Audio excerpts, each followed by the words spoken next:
안녕하세요. 20살의 상경에서 쭉 서울살이 하다가 얼마 전 고향으로 내려온 30대 여자입니다. 최근에 제 인생에 많은 변화가 생겨서 힘들었는데 부모님 집에 머무르고 있으니 아무래도 회복은 빠르네요. 저는 서울에서 대학을 졸업하고 곧바로 취직했어요.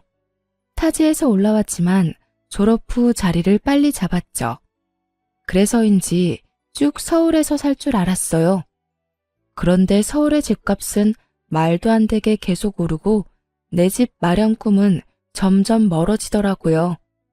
그래서 시작한 게 판매 부업이었어요. 회사 다니면서 시작한 정말 작은 부업이었죠. 그런데 인생 정말 한치 앞을 알 수 없나 봐요.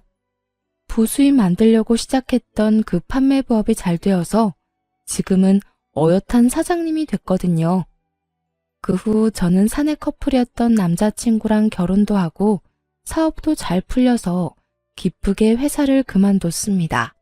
매출도 회사 다닐 때 연봉보다 잘 나왔고 인생이 술술 잘 풀리니까 저는 마냥 행복한 꽃길만 걸을 줄 알았어요.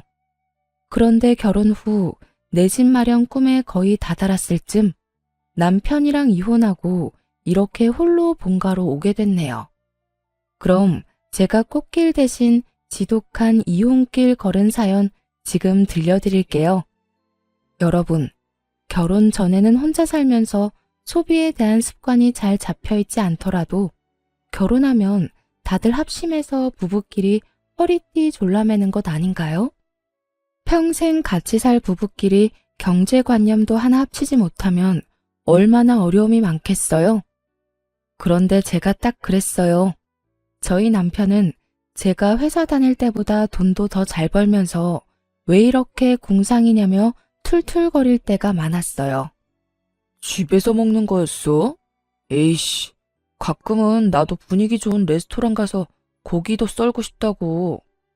남편이 오랜만에 소고기 먹고 싶다길래 일부러 비싼 한우를 사놨는데요.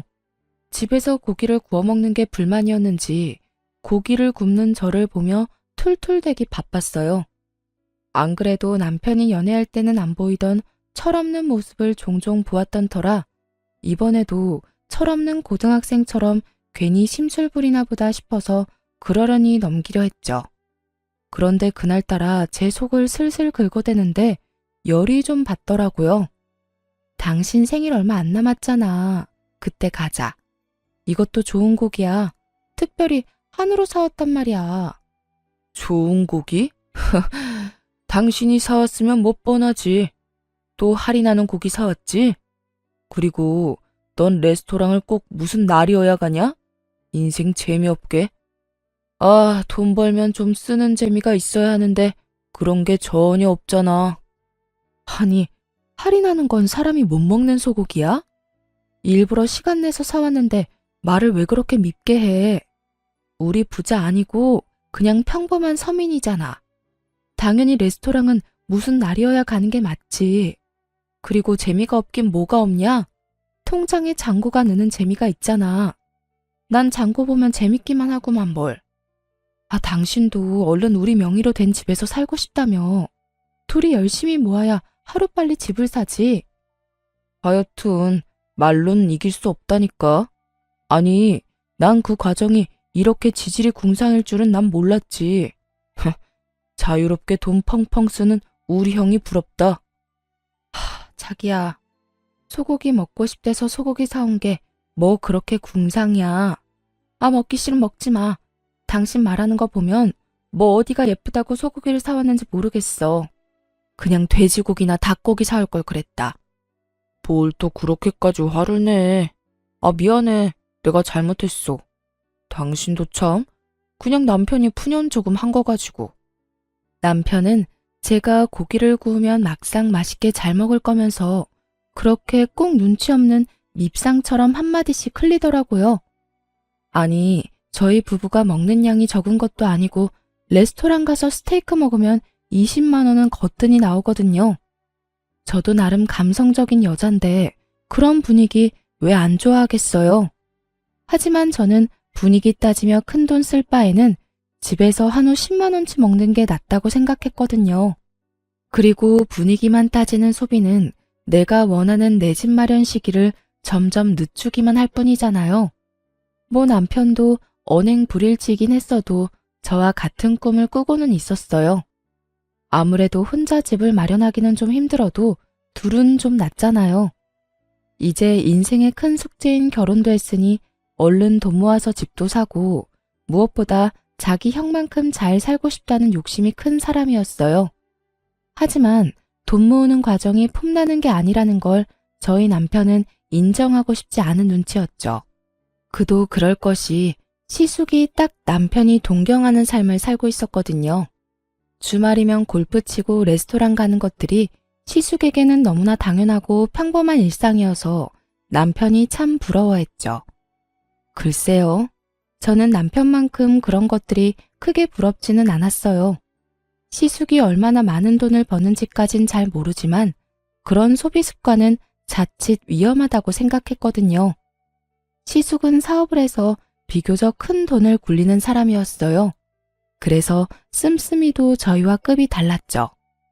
1억 넘는 외제차는 기본이며 머리부터 발끝까지 명품 하나씩은 꼭 지니고 다니더라고요. 하지만 겪어보니 형님 내외의 그 속내까진 명품이 아니더라고요. 우리 어머니 음식 싹 비웠네요. 다행히 입맛에 맞으셨나 봐요. 그래, 여기 참 음식이 하나같이 정갈하고 맛있구나. 이런 곳은 또 어떻게 찾은 거야? 저번에 거래처랑 미팅 끝나고 여기서 한 끼 대접받았거든요. 너무 괜찮아서 식구들 여기 꼭 한번 데려오고 싶었어요. 우리 장남 덕분에 내가 오늘도 한 끼 든든하게 잘 먹었다. 허허허, 식구들 다 나 아니면 누가 챙겨요? 제가 잘 대접해야죠. 근데 말이다. 둘째 너희들은 우리 장남한테 이렇게 얻어먹고 항상 잘 먹었다는 인사는 제대로 하고 있는 거냐? 이놈아, 형이 아무리 돈을 잘 번다지만 가끔씩은 너희가 살 때도 있어야지. 남편에게 그런 말을 하면서 꼭 제게 눈을 흘기는 시모였죠. 제가 시댁에 돈 쓰지 말라고 남편 잡은 것도 아닌데 말이죠. 시모는 식구들과 식사할 때마다 꼭 저희에게 그런 잔소리를 했어요. 언제나 형 부부를 본받아라. 이런 형이 어딨냐고 말이죠. 시모는 특히 식사 직후 입에 침이 마르도록 시숙과 형님에 대한 칭찬을 늘어놓았어요. 그리곤 끝은 꼭 저희를 나무랐죠. 저희 부부가 딱히 잘못한 것도 없었거든요.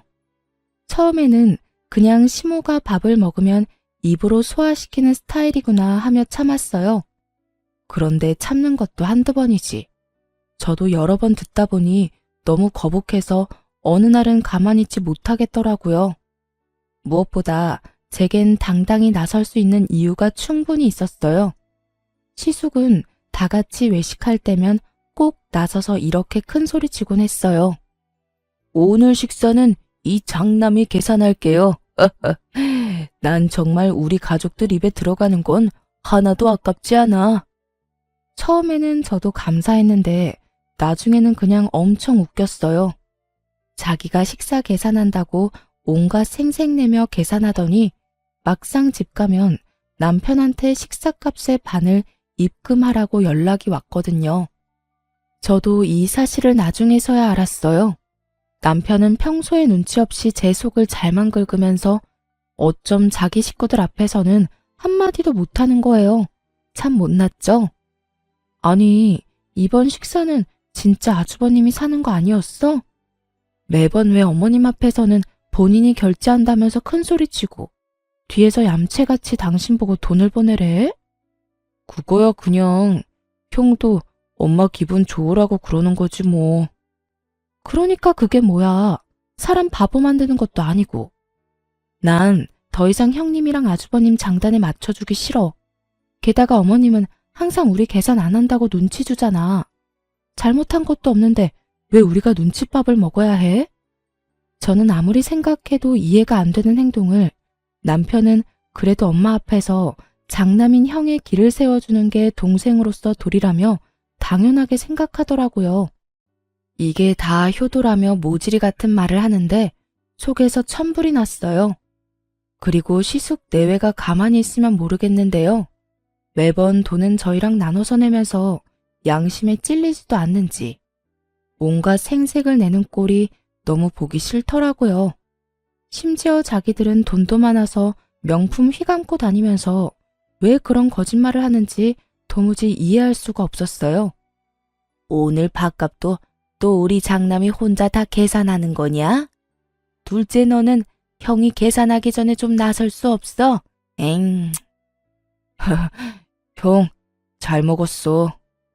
역시나 형 앞에서 아무 말 못하고 멍청하게 당하는 남편을 저는 힘껏 노려보면서 어머님께 사실을 말하려 했어요.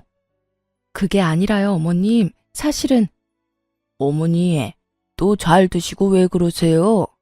누가 계산하는 게 뭐가 중요해요? 다들 식사 맛있게 했으면 됐죠. 맞아요, 어머님. 이 사람이 장남이니까 서방님이 계산하는 건 또 절대 못 보잖아요. 동서, 우린 정말 괜찮아. 네? 아니, 형님. 그런데 제가 억울해서 뭐라 말하려더니까 형님이 눈치채고 제 말을 딱 끊어버리는 거 있죠? 어머님, 그리고 좀 더 여유로운 쪽이 계산하는 게 맞죠.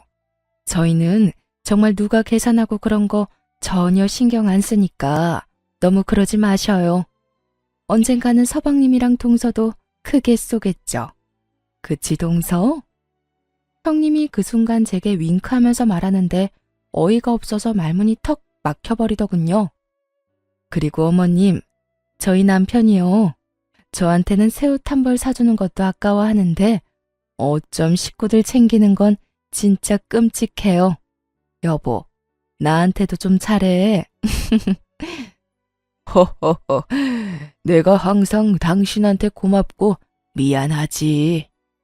두 사람 정말 보기 좋구나. 둘째 너희는 이 모습 잘 보고 배워라. 에휴, 가족들한테 푼돈 아껴서 얼마나 잘 살려고 그러는지 원. 엄마, 둘째도 얼른 돈 모아서 자기 집 마련해야죠. 에이그, 그건 또 그렇네. 돈이 웬수다 웬수야. 엄마, 저희도 노력하고 있어요. 시모에게 대놓고 안 좋은 말을 듣는데도 아무 변명 없이 너털웃음 짓는 남편을 보고 저는 결심했네요. 얄미운 아주버님과 형님을 그날은 꼭 한 방 먹이기로요. 어머, 그런데 형님, 이건 또 못 보던 가방이네요. 아, 얼마 전에 아주버님 출장 갔다가 사왔다는 그 구하기 어렵다는 땡땡 명품백 맞죠? 응? 무슨 소리야, 동서. 에이, 좋은 가방 들고 계신데 티를 안 낼 수가 없죠. 그리고 저번에 전화로 말해주셨잖아요. 얼마 전에 연예인이 메고 나와서 구하기가 하늘의 별 따기라던 가방이 이거 맞죠? 아주버님 참 능력도 좋으시네요. 이 비싼 가방을 형님한테는 턱턱 사다 주시고 전화로 들었던 것보다 실물이 더 예쁘네요. 평소에 제가 궁금해하지도 않는데도 그렇게 전화를 해서는 선물 하나 받을 때마다 그렇게 자랑질을 해댔거든요. 보통 시숙이 출장 가서 사온 선물들은 다 비싼 명품이었으니까요. 그러니 오만 곳에 자랑하고 싶어서 입이 얼마나 근질거렸겠어요. 그리고 제가 평소 검소하게 다니고 명품도 들지 않으니까 신난 형님은 은근히 염장을 지르며 저를 무시했었거든요. 그래서 시모 앞에서도 그 명품 자랑질을 어디 마음껏 해보라고 제가 판을 깔아줬죠. 시숙 역시나 제 말에 많이 당황한 듯 보였어요. 형님은 곤란한 얼굴로 누나를 요리조리 굴려댔어요. 시숙 눈치 한번 봤다가 다시 시모 눈치 봤다가 아주 바빴죠. 에이, 동서, 무슨 소리야? 저 가방 얼마 안 해? 아, 역시 아주버님한테는 국산차 한 대 값이 그렇게 큰 돈은 아닌가 봐요. 저는 무서워서 남편이 그런 비싼 가방 사준다 해도 싫다고 거절했을 거예요. 뭐? 국산차? 네, 어머님. 아주버님 정말 로맨티스트이지 않아요? 출장 갈 때마다 어떻게 한 번도 빼먹지 않고 구하기 어려운 명품백을 턱턱 구해오시는 건지. 으이그, 여보. 아주버님이 형님한테 이렇게 잘하는 걸 당신은 좀 보고 배울 필요가 있어. 그게, 여보, 그건 지금 할 얘기가 아닌 것 같은데. 응? 뭐가? 저는 아무것도 모른다는 얼굴로 해맑게 웃었어요. 남편이 눈치 보느라 진땀 빼고 있을 때 시모는 역시나 제가 예상한 반응을 보였죠.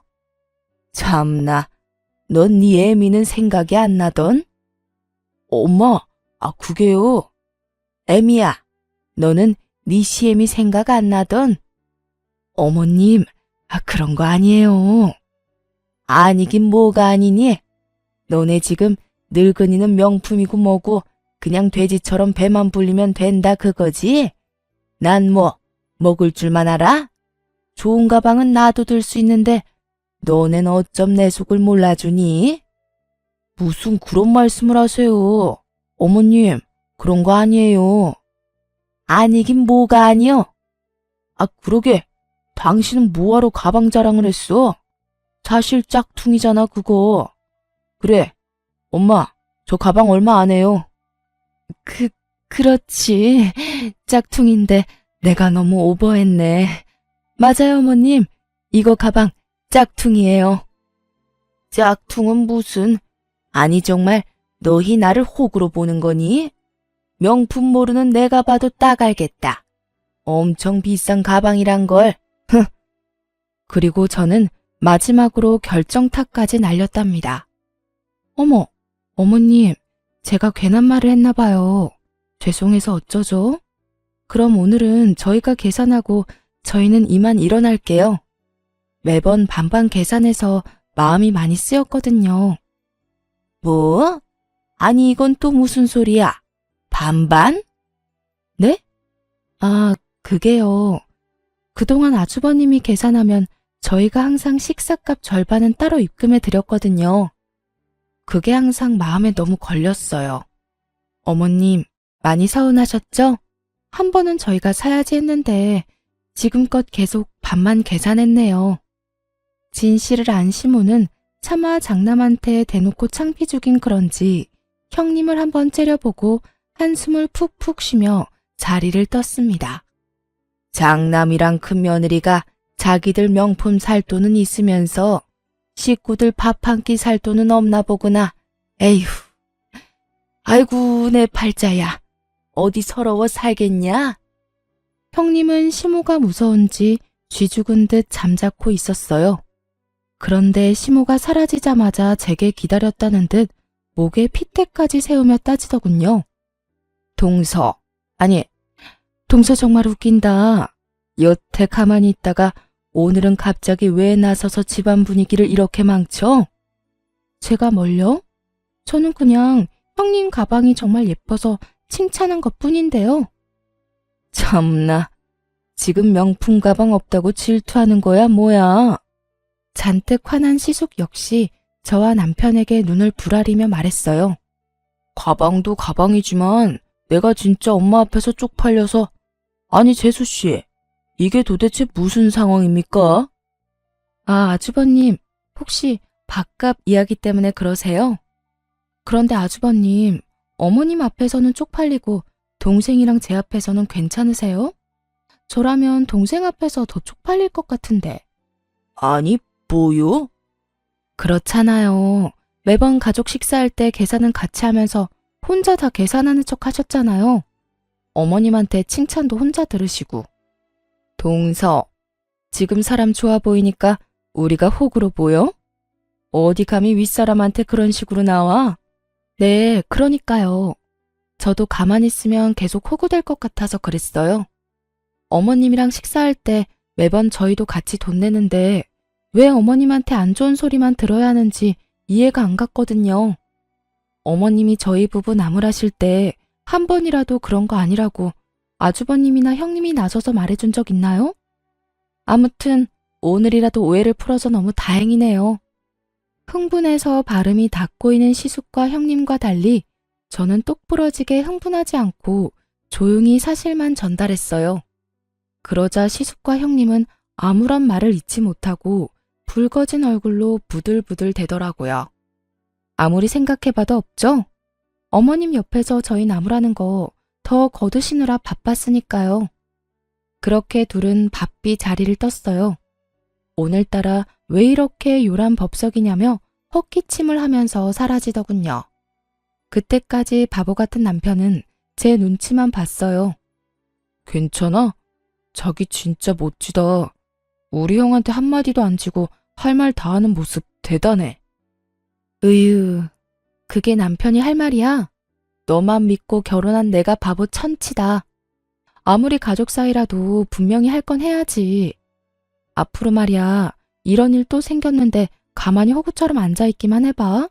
아주 그땐 그냥은 안 넘어가. 알았지? 뭐 가만히 있으면 이혼이라도 하게? 장난 아니야. 진짜 내 말 새겨들어? 당신이 중심을 잘 잡아야지. 알겠습니다. 앞으로는 잘하겠습니다. 아내 말을 새겨 듣겠습니다. 충성! 저는 그 이후로 시숙이 생색내는 꼴 안 봐서 속이 엄청 시원했어요. 시모도 더 이상 저희에게 시숙 본받으라는 잔소리를 하지 않았죠. 무엇보다 형님의 명품 자랑하는 전화가 뚝 끊겨서 너무 좋았고요. 그런데 그 사건 이후 가끔씩 보이는 남편 반응이 너무 웃기더라고요. 제가 나설 때는 가만히 있더니 자기도 막상 생각할수록 분이 났나 봐요. 근데 우리 형 진짜 생각할수록 너무한 것 같아. 내가 그동안 동생이라서 참고 말은 안 했는데 나 엄청 섭섭했어. 그날 당신이 한 방 먹여주니까 내 속이 뻥 뚫리더라. 여보, 그때 형수 당황하는 얼굴 봤어? 정말 웃기더라. 그러니까 명품 자랑도 적당히 하시지. 누군 뭐 들 줄 몰라서 안 들어? 당신이 버는 돈이 얼만데. 그래도 그동안 형이라고 형 대접하겠다고 자존심 부리지 않은 남편을 착하다고 해야 할까요? 아님 멍청하다고 해야 할까요? 저는 그냥 그때까지는 남편이 그저 짠하다고 생각했어요. 하지만 남편 놈은 아직도 정신을 못 차리고 호구짓을 자처하더라고요. 결국 저와의 약속을 지키지 못하고 저한테 실망감만 안겨주더군요. 제가 너무 큰 욕심을 부려 그에게 많은 걸 바랬던 걸까요? 저희 부부는 결혼식을 올리고 전셋집에서 첫 살림을 꾸렸어요. 처음엔 그것도 얼마나 신이 났던지요. 하지만 저는 그럴수록 지출을 아껴야 된다고 생각했어요. 지금처럼 전세가 아닌 저희 소유의 자가를 가지기 위해서 말이에요. 나름 먹을 거 안 먹고 입을 거 최대한 아껴서 지출을 줄여나갔죠. 정확히 말씀드리자면 남편보다 제가 더 살뜰히 아끼긴 했어요. 남편에게는 먹고 싶은 거, 할인하는 거 찾아서라도 해줘도 저는 먹고 싶은 거 한 번 더 꾹 참았죠. 그리고 요즘 중고거래 시스템이 워낙 잘 되어 있잖아요.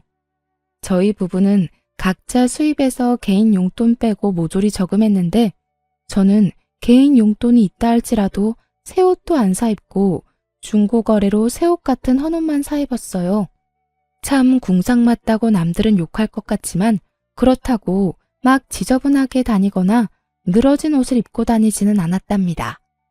요즘은 멀쩡한 새 옷도 저렴하게 팔더라고요.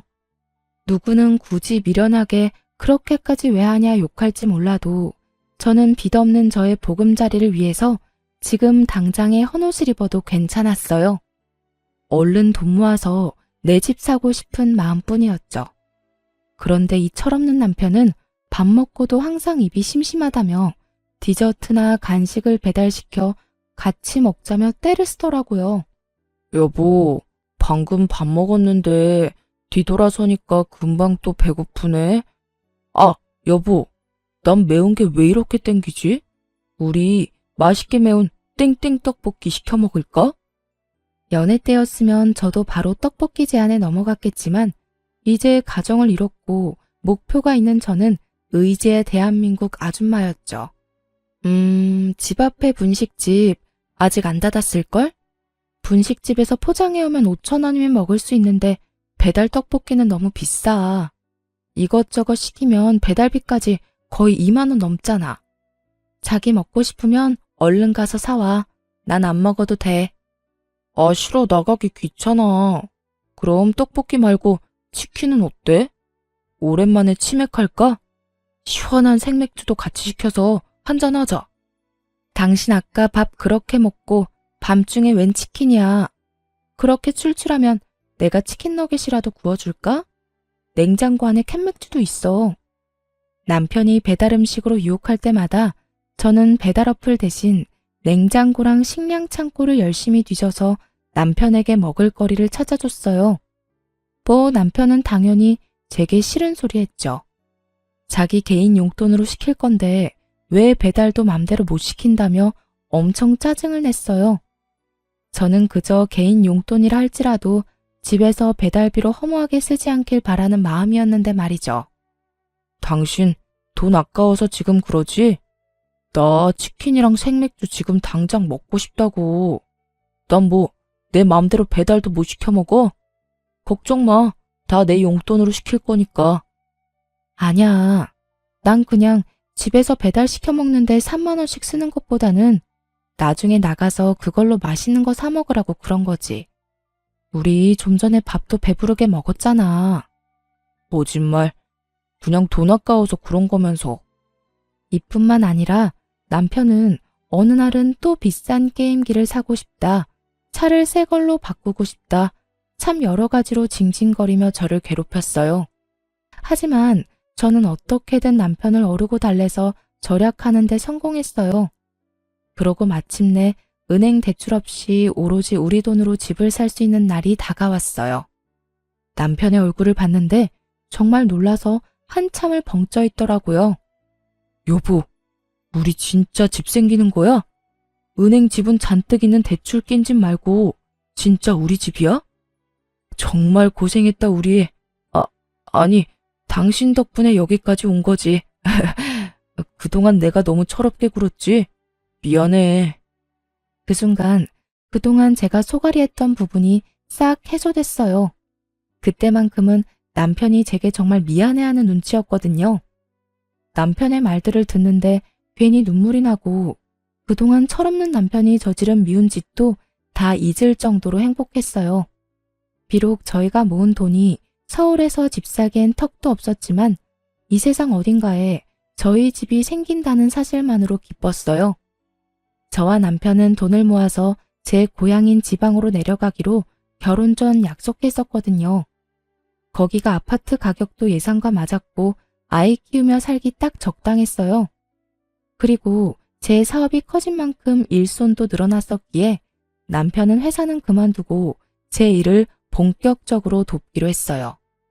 다행히 둘 다 월급쟁이가 아니라서 지방으로 가는 게 가능했죠. 요즘 취업난이다 뭐다 일자리 구하기가 너무 어렵잖아요. 둘 다 걱정 없이 밥 벌어먹고 살 수 있음에 저는 너무 감사했어요. 그런데 저희 남편은 주어진 현실에 전혀 감사해하지 않고 당연하다는 듯 아주 뻔뻔하게 더 큰 걸 제게 바라더군요. 저는 30대이지만 제 남동생은 현재 고등학생이에요. 나이 차이가 많이 나는 늦둥이라 거의 제가 키우다시피 했죠. 아무래도 애틋하다 보니 동생이 부모님한테 받는 용돈이 있어도 제가 또 따로 한 달에 20만 원을 용돈으로 챙겨줬어요. 그런데 그걸 우연히 알게 된 남편이 불같이 화를 내더군요.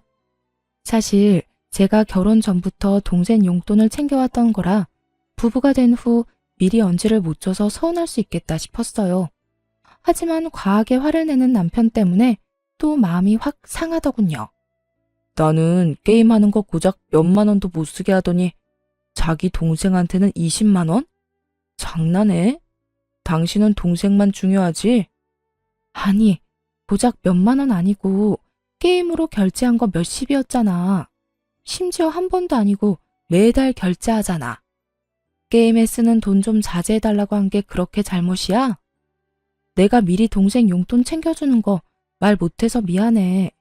미안하긴 한데 이게 당신이 이렇게까지 화낼 일인가 싶어. 20만 원이면 내가 버는 돈에 비해 턱없이 적은 돈인 거 알잖아. 게다가 당신은 개인 용돈 말고 생활비에서 쓴 거고. 나는 내 용돈에서 준 거란 말이야. 미안하면 미안한 거지 왜 이렇게 변명이야? 난 그것도 모르고 매일 너한테 잡혀 살았네. 아, 몰라. 나도 이제 돈 펑펑 쓸 거니까 말리지 마. 그리고 입장 바꿔서 내가 형한테 돈 주다가 들키면 당신 가만 있을 거야? 무슨 말도 안 되는 억지야. 아주버님은 돈 많은 어른이고 내 동생은 아직 미성년자야. 용돈 필요할 나이 지나면 나도 안 줄 거라고. 그리고 내가 그랬던 건 전부 나 위해서 그랬던 것만은 아니잖아. 당신도 우리 집 이렇게 빨리 구매하게 됐다고 분명 기뻐했었잖아. 우리 둘을 위한 거였는데 항상 왜 나만 나쁜 사람 만들어 왜? 와, 이젠 자기가 잘못해놓고 큰 소리네. 종종 남편은 개인 용돈을 다 썼다며 함부로 저축 통장에 손을 댔다가 제가 엄청 화를 냈었거든요. 함께 모으는 통장이고 둘이 살 집을 사기 위해 모으는 돈인데 저 몰래 게임 아이템 결제하고 배달 음식 먹다가 여러 번 들켰어요. 저는 그거 못하게 한 것뿐이었는데 남편은 제 동생 용돈을 빌미로 잡아서 아주 큰 소리 뻥뻥 치더라고요. 속으로 참 막막했어요. 아직 자식을 기른 적은 없다만 못난 아들 하나 데리고 있는 심정이랄까요? 한참 어린 제 동생보다 더 철없어 보였으니 이런 남자인 줄 알았다면 결혼까진 안 했을 텐데 속으로 이런 생각을 수십 번도 넘게 했네요. 하지만 이미 결혼식도 치렀고 이런 게 이혼 사유가 된다고 생각하진 않았어요. 철없는 남편일지라도 사랑해서 결혼한 건 사실이잖아요. 애써 남편의 좋은 점을 떠올리며 긍정적으로 생각하고 넘겼어요. 그런데 이런 제 노력에도 불구하고 넘길 수 없는 큰 고비가 찾아오더군요. 남편과 말다툼하고 며칠 뒤였어요. 서로의 답답함에 대화도 제대로 안 했었거든요. 그래서 서로 서먹한 상태 그대로 시모 생일을 맞이했어요. 어쨌거나 남편은 제가 동생한테 용돈 20만 원 주는 게 서운하다 했으니 이번엔 제가 먼저 시모 생일을 제대로 챙겨주면 남편도 화가 풀릴 거라 생각했어요. 어머님, 생신 정말 축하드려요. 고맙다. 제가 아직까지는 어머님 취향을 잘 몰라서 용돈 준비했어요. 다음에는 어머님 취향 잘 공부해서 센스 있게 선물로 드릴게요. 그때 제가 시모의 생일 용돈을 준비했다고 하니까 남편은 제게 소리 없이 입모양으로 얼마냐고 묻더군요. 저도 마찬가지로 입모양으로 100이라고 말하자 남편은 뭔가 마음에 안 든다는 듯 아리송한 표정을 지었어요. 식사 끝나고 저랑 같이 백화점 가요, 어머님. 제가 가서 마음에 드는 가방 하나 사드릴게요. 용돈도 모자라서 가방? 어머, 둘째가 무슨 일이냐? 무슨 좋은 일이라도 생겼어? 요즘 사업 잘 풀리나 봐. 그래, 일이 안 되기만 하면 재미없지. 그래, 아무쪼록 잘 풀려서 다행이다. 네? 저 사업은 잘 안 된 적은 한 번도 없었는데. 이상하게도 제 사업은 언제나 잘 풀리고 있었는데 항상 시댁 사람들은 은근히 걱정하는 말투로 저를 무시하더라고요. 솔직히 제가 시댁에서 특별히 돈 아낀 적도 없었거든요. 남편이 뒤에서 뭐라 말이라도 전한 건지 알 수 없었죠. 아님 제가 형님처럼 명품을 빼입지 않아서 무시당한 거였을까요? 아무튼 가방 이야기에 시모가 밝게 웃자 남편도 그제서야 만족한다는 얼굴이었어요. 그런데 제게 그럴 필요 없다며 시숙이 짠 하고 명품 가방을 꺼내드는 거예요. 가방은 이미 큰아들이 준비했지요. 엄마, 생신 축하드려요. 그동안 아버지 없이 저희 키우느라 고생 많으셨어요. 애구머니나, 언제 이런 걸 준비했냐? 이러지 않아도 되는데. 어머님, 얼른 받아주세요. 동서, 그런 건 우리가 할게. 동서 사업한다 해도 뭐 얼마나 남는다고 그래? 네? 아니, 주머니 사정은 우리가 더 넉넉하잖아. 어머님, 생신 정말로 축하드려요. 어머님한테 딱 어울리는 명품 찾느라 저희 얼마나 뛰어다녔는지 몰라요. 형님은 아니나 다를까 그날도 제게 재수없게 꼽을 주더라고요. 시어머니 옆에 딱 붙어선 명품 중에 명품을 사왔다고 온갖 생색을 냈어요. 시숙은 그 옆에서 무게를 한껏 잡고 서 있는데 참 어울리는 한 쌍이다 싶었네요. 돈 주고도 못 구하는 귀한 품번의 가방이라며 형님이 요란을 떨어댔지만 가방을 받고 좋아하는 시모를 보니까 기분이 크게 나쁘진 않았어요. 평소 용돈을 좋아하셔서 고민 없이 현금부터 준비했는데 차라리 묻지 않고 깜짝 선물을 사드릴 걸 그랬나 살짝 후회도 됐어요.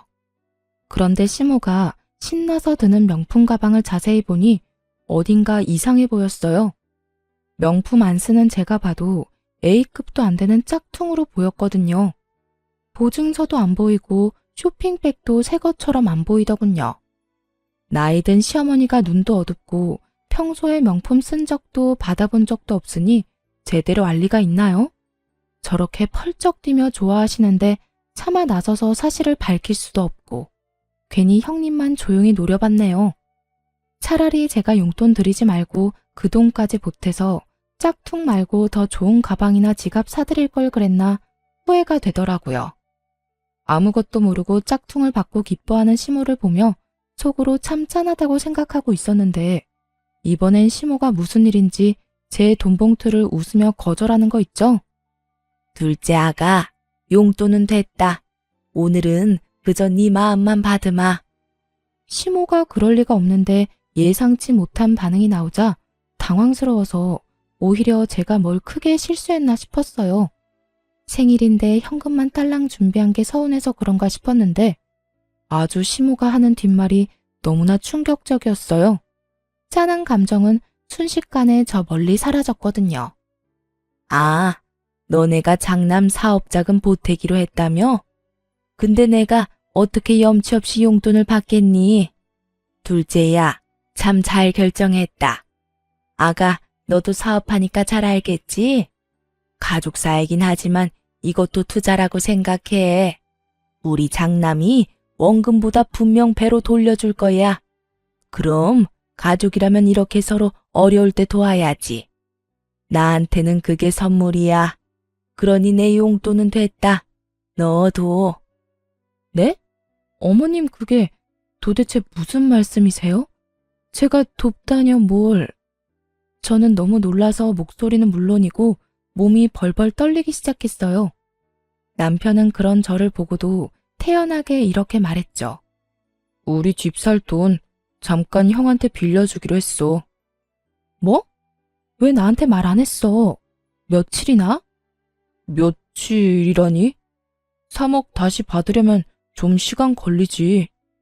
세상에, 정신 나간 남편놈이 아파트 계약금 자그마치 3억을 저와 상의도 없이 시숙에게 사업자금으로 빌려주기로 했다는 거예요.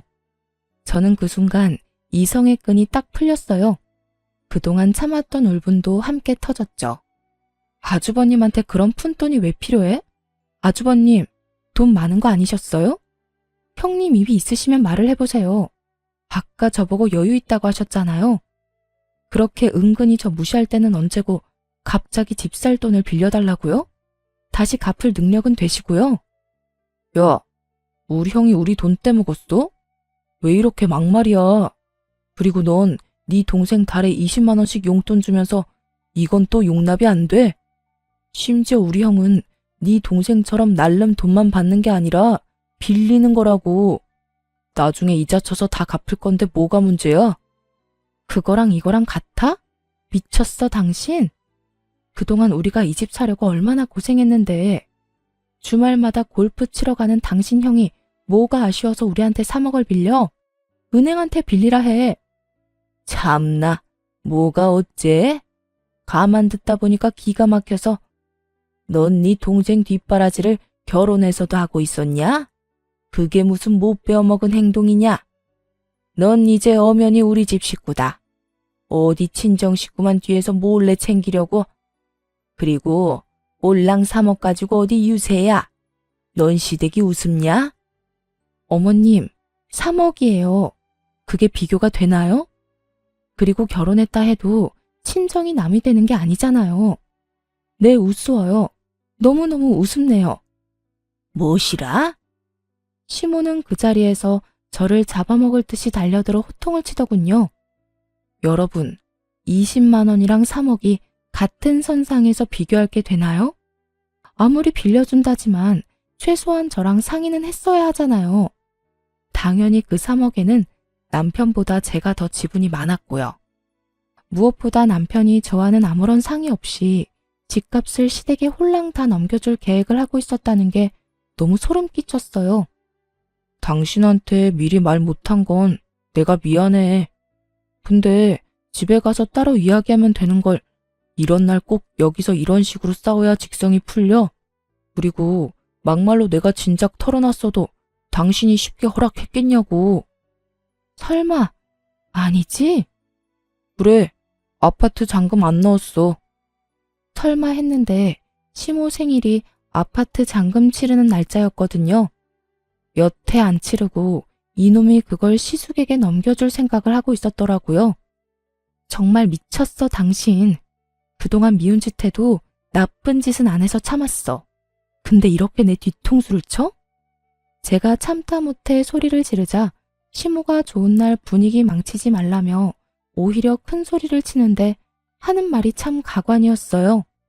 참나, 우리 집에 들어와서 다시 열심히 모으면 그깟 지방 아파트 한 채는 금방 산다. 뭘 3억에 그렇게 발발 떨고 난리야? 역시 너는 그릇이 너무 작다. 그러니까 사업에 동 발전이 없는 거야. 우리 장남처럼 배포가 커야지. 그리고 이참에 너 부족한 살림도 나한테 배우고 얼마나 좋은 경험이야? 그런 와중에도 형님은 시모 뒤에 숨어서 아무 말 안 하고 새침하게 있더군요. 시숙도 헛기침을 하며 사과나 부탁의 말 없이 통보하듯 금방 쓰고 돌려주겠다 말했어요. 상식이 안 통하는 시댁 식구들과 정말 답이 없는 남편을 보니 저는 이쯤에서 결혼 생활 마무리해야겠다 싶었어요. 그동안 사치 부리고 돈도 물쓰듯 함부로 쓰는 걸 두 눈으로 다 봤는데 제가 뭘 믿고 피 같은 돈을 맡기겠어요? 그리고 제가 왜 멀쩡한 제 집 두고 시댁에 들어가 시집살이를 해야 되는지. 더 이상 볼 것도 없던 저는 그 자리에서 일어나 곧장 남편 싸대기를 날리며 선언했네요. 이혼해. 징글징글하다 아주. 너도 너네 식구들도 하나같이 다 꼴도 보기 싫어. 아무짝에도 쓸모없는 당신 아들 더 이상 필요 없으니 반품합니다. 얼른 데리고 가세요, 얼른. 불량도 이런 불량이 없지. 그 와중에 시모는 자기 아들 뺨 맞은 것만 눈에 보이는지 아주 개거품을 물더라고요. 네가 감히 어디 손찌검이야? 그리고 뭐 불량? 너 말 다 했냐? 네, 불량은 물론이고 절대 못 고쳤어요. 저 그동안 이 철없는 자식 데리고 사느라 너무 힘들었거든요. 뺨 한 대 정도는 양반 아닌가요? 더 날리고 싶은 거 겨우 참은 거예요. 그러니까 이제 어머님이 이놈 다시 데려가서 마저 키우세요. 툭하면 애처럼 구는데 아직 덜 자란 것 같거든요. 아님 원래 저런 정신 수준일지도 모르겠네요. 그리고 꼴랑 3억, 그깟 3억 정 보태고 싶으면 어머님 집 팔아서 보태주시면 되겠네요. 저는 여기 그 누구한테도 제 돈 한 푼 줄 생각 없어요. 여보, 너 진짜 왜 그래? 정신 차려. 너무 흥분했어. 그만해. 진정하고 집 가서 이야기해. 너야말로 정신 못 차렸니? 아직도 상황 파악이 안 돼? 네 형한테 투자하고 싶으면 이혼하고 네 돈으로 해, 이 자식아. 남편은 지금껏 뭘 믿고 그렇게 나댔던 건지 저의 단호한 이혼 선언에 동공이 마구 흔들리며 깨갱하더군요. 내가 잘못했어. 우리 일단 집 가서 둘이 이야기해, 응? 남편은 이런 반응은 예상을 못했던 건지 갑자기 잘못했다고 싹싹 빌기까지 하더라고요. 그런데 더 어이가 없는 건 남편 옆에 서 있던 시숙 부부가 하나도 잘못한 거 없다며 얼른 일어나라며 호통치는 모습이었죠. 자기들이 꼭 피해자인 것처럼 행동하는 꼬라지를 보고 있자니 너무너무 약이 올랐거든요. 그래서 혼자 삼키려던 말도 참지 않고 시원하게 내뱉어줬어요. 내가 진짜 이 말까지 안 하려고 그랬는데 어머님 잘 들으세요. 사실 아주버님이 준 저 가방 짝퉁이에요. 그것도 동네 어디 시장에서 10,000원 주고 산 것 같은데 어머님 수준에 딱 맞는 가방 사왔다고 떠들어대더니 백화점도 아닌 시장 바닥이라고요. 이래도 어머니 생각만 하는 아주 끔찍한 장남 같아요. 어디 모임 같은데 들고 나갔다가 쪽팔림 제대로 당하실 텐데.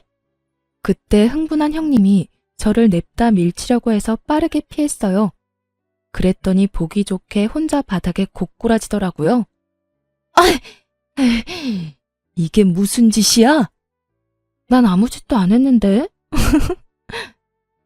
지금 어디서 이간질이야? 어머님, 그런 거 아니에요. 진짜 짝퉁이냐? 시모가 믿을 수 없다는 듯 가방을 여기저기 살피기 시작했어요. 네, 그 가방 들고 매장에 가보세요. 진품인지 아닌지 알 수 있겠네요. 덤으로 쪽팔림도 없고요. 아니, 보증서 같은 것도 없고 허접한 봉투에 담아주는 게 무슨 명품이래? 아주버님도 참 형님한테는 구하기 어려운 명품도 잘만 턱턱 구해주더니 평생 키워준 엄마한테는 A급도 아닌 하급 짝퉁을? 아유, 어머님은 찬밥 안 먹어도 배부르시겠어요. 못난 아들이 하나도 아니고 둘이나 있잖아요. 시모는 어쩐지 이상하더라는 말을 하며 냉큼 형님 머리채를 낚아채더군요. 그런 수모를 겪고도 차마 자기 아들 머리채는 못 잡겠고 분은 풀어야 하니까 선택한 게 며느리 머리채였던 거죠. 게다가 시모한테 구하기 어려운 비싼 가방이라고 어찌나 열심히 바람잡이를 했는지 어찌 보면 형님한테 더 열받았을 수도 있고요. 너 이년아, 넌 다 알고 있었지? 이게 감히 시어머니를 농락해? 지는 좋은 가방 쓰면서 나한테는 어디 짝퉁을 내밀어? 어머님, 이것 좀 놓으세요. 아니, 제가 사왔어요? 장남이 사온 거잖아요. 왜 저한테 그러세요? 근데도 이게 정신 못 차리고? 시모는 형님의 머리채를 잡고 마구 흔들다가 분이 안 풀리는지 짝퉁 가방을 사정없이 형님에게 휘두르더라고요. 가방끈이 힘없이 툭 떨어지는 거 보고 하마터면 웃음 터질 뻔했어요. 툭 끊어지는 가방끈 보고 시모도 열받아서 더 난리를 쳤어요. 시숙은 저희 남편에게 안사람 간수를 젖따위로 하냐며 동생 멱살을 잡고 흔들더라고요. 참 우애 좋은 형제들이다 싶었네요. 남편도 그제서야 자기도 호구 잡힌 걸 깨달았는지 자기 형에게 뒤늦은 반항을 하기 시작했어요. 이거 안 놔? 가만히 잘 살고 있는 우리 부부 개싸움하게 만든 게 누군데? 형은 사업한다는 사람이 한심하게 돈 빌릴 구석이 그렇게 없어? 아니, 동생 집 사는 거 막는 걸로도 모자라서 이혼까지 시키고 싶냐고. 군대 이놈이? 정말 개판이 따로 없었습니다. 저는 그 틈에 바로 은행 어플을 켜서 제 몫의 돈을 미리 빼놨어요. 당장 이혼은 선언했지만 정신 나간 남편이 언제 그 돈에 손댈지 모르니까요. 남편 몫 계산하고 빼니까 제 몫은 2억 조금 안 됐죠. 그리고 시모에게 주려고 준비했던 용돈 100만 원도 다시 잘 챙겼고요. 그 난리통을 겪었는데 며칠 뒤 시댁 인간들은 뻔뻔하게 저희 집으로 찾아왔어요. 물론 대단한 자존심을 가진 시숙만 빼고요. 자기야, 아무래도 이혼은 너무 성급한 결정이야. 우리 이혼은 좀 더 생각해보자, 응? 막말로 우리 형이 잘못한 거지 내가 잘못한 건 아니잖아. 나 한 번만 봐주라. 아직도 뭐가 잘못된 건지 모르겠어? 너 나한테 사기치려다 딱 걸린 거잖아. 사기라니, 부부끼리 정말 왜 그래? 아가, 우리 아들 너 말대로 많이 부족하다. 내가 애 기죽을까봐 차마 인정을 못했어. 네가 그동안 돈 모으느라 고생한 거 우리가 왜 모르겠니? 이번 한 번만 네가 참고 넘어가주면 말이다. 내가 너 해달라는 거 다 해주마.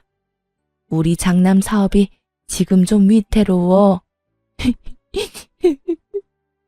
해달라는 거 다 해주신다고요? 그럼 어머님 집 명의 제 앞으로 해주세요. 어머님 집에서 제가 살 테니까 어머님은 형님네 가서 살면 되겠네요. 그건 아무래도 좀... 그건 또 싫으세요? 그리고 사업이 엄청 위태롭다면서 정작 당사자는 어딜 갔는지 안 보이네요?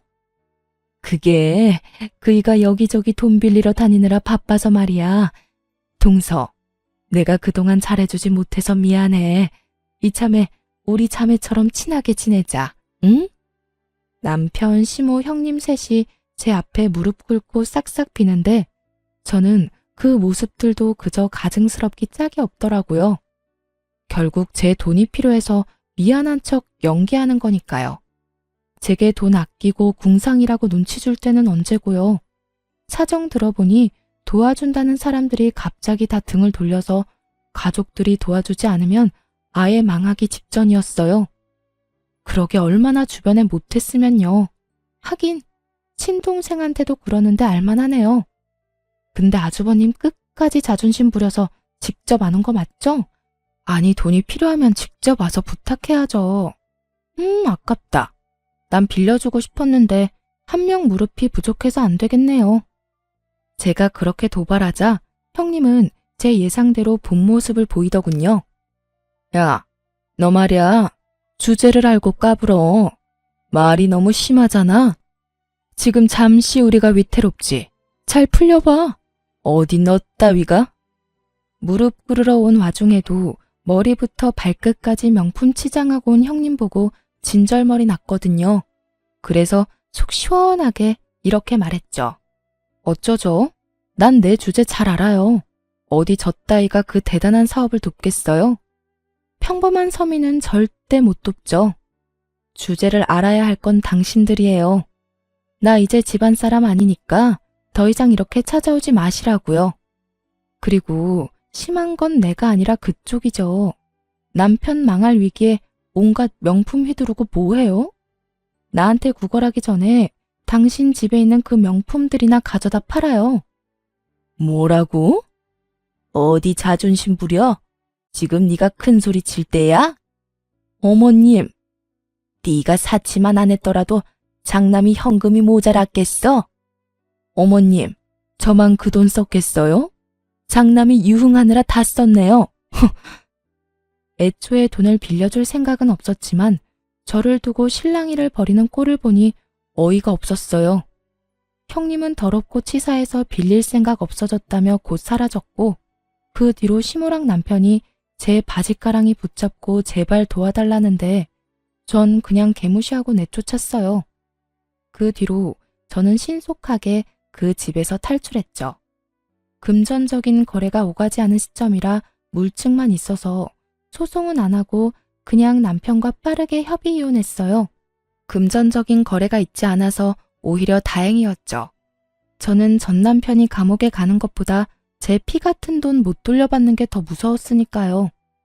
시댁 근황은 굳이 알고 싶지 않았는데 소문이 들려오더군요. 전 시숙은 결국 사업 다 말아먹고 이혼 소송 중이라 들었어요. 형님이랑 시숙 그 나물의 그 밥이라고 잘 살지 왜 이혼하나 싶었죠. 한때 형님이었던 그 여자는 어이없게도 남편이 어려워지니까 아주 바로 이혼하자 하고 서류부터 들고 왔다네요. 그 모습에 시숙도 눈이 돌아서 절대 그냥 이혼 못 해준다고 했대요. 자기 와이프가 그동안 사치 부린 걸로 유책 삼아서 소송 걸었다고 하더라고요. 그 모자라고 못된 여자가 그 와중에 자기가 모았던 명품은 온전히 자기 거라며 울며 불며 소유권까지 주장했다고 하고요. 당연히 소유권은 전 시숙에게 돌아갔지만요. 제 전 남편이 이미 형 대신에 헐값에 팔아버린 명품 가방과 옷, 구두 때문에 그 여자 아주 피눈물 흘렸다고 하네요. 명품 그게 뭐라고 그 난리인지 저는 지금도 이해가 안 가요. 시무랑 전 남편은 뭐 자기 가족 말만 믿고 전 재산을 그 사업에 다 털어넣었다네요. 망할 사업에 왜 자기 가족들까지 다 끌어들인지는 모르겠지만 결국 쫄딱 망해서 그 셋은 방 한 칸짜리 집에서 같이 살고 있다 합니다. 형 취급, 장남 취급은 물론이고 인간 취급까지 못 받으며 돌려막지 못한 투자금 갚기가 힘들어 일용직을 전전하고 있는 것 같더라고요. 저번엔 전 시숙이 술을 진탕 마셨는지 어이없는 문자를 보내놨더라고요. 읽어보니 저 때문에 망했다며 제 탓을 아주 장문으로 보내놓은 거 있죠? 제가 동업을 한 것도 아니고 돈 안 빌려줬다고 탓하는 건 무슨 심보인지 모르겠어요. 그냥 스스로가 무능한 걸 숨길 핑계가 필요했던 거겠죠. 전 시모는 말년에 무슨 꼴이냐며 밤마다 통곡을 한다는데 참 자업자득 같아요. 전 남편은 그렇게 이혼했는데 종종 제게 잘 지내냐고 연락이 오더군요. 지능이 낮은 건지 뻔뻔하게 잘 지내냐고 문자 와서 차단했어요.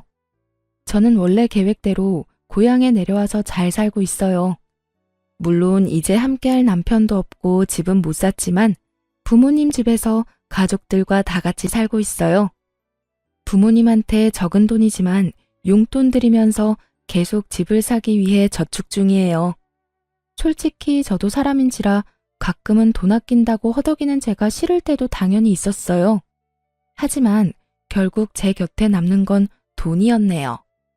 혼자지만 언젠간 저도 제 예산에 맞는 좋은 집 찾겠죠?